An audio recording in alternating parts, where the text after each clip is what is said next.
Araplarning diyoridan sarban keldi yar yar. Uyur uyur mal artilgan karvan keldi yar yar. Marvariddur tikilgan ey ipaklari tilladan. Taş shaharda do'kon ochdim, farmon keldi yar yar.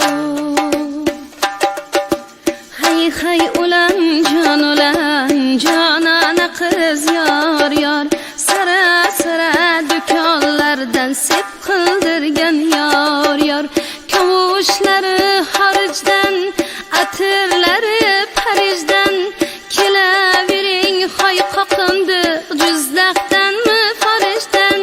Xudo xola yangalar ammasi yo'q xolasi. Asl molning sirasi yo shu do'konda hammasi. Xudo xola yangalar ammasi yo'q xolasi. Asl molning sirasi yo shu do'konda hammasi. Oh hay hay ulan canana qiz yar yar. Sara sara do'konlardan sep qildirgin yar yar. Ko'z tegmasin bo'yinga yomonlardan yar yar.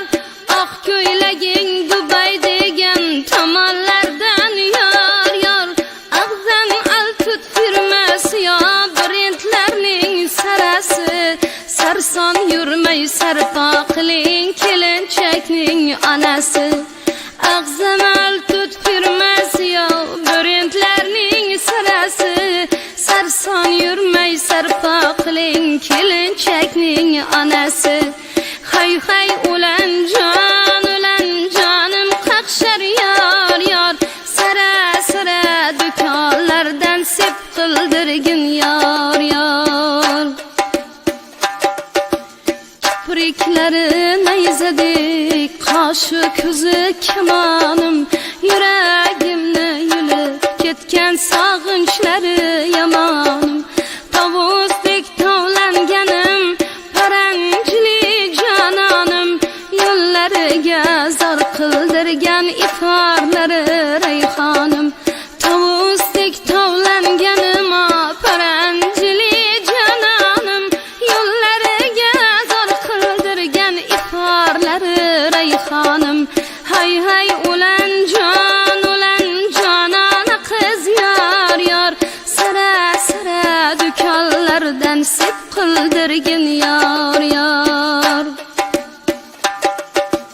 Tulim boqsin soylara yar yar.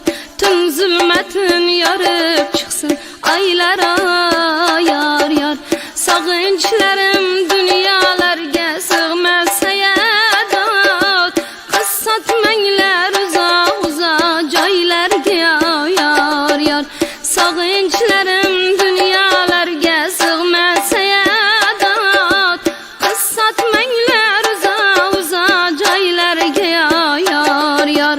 Hay hay ulan canana qiz yar yar. Sara sara do'konlardan sep qildirgin yar.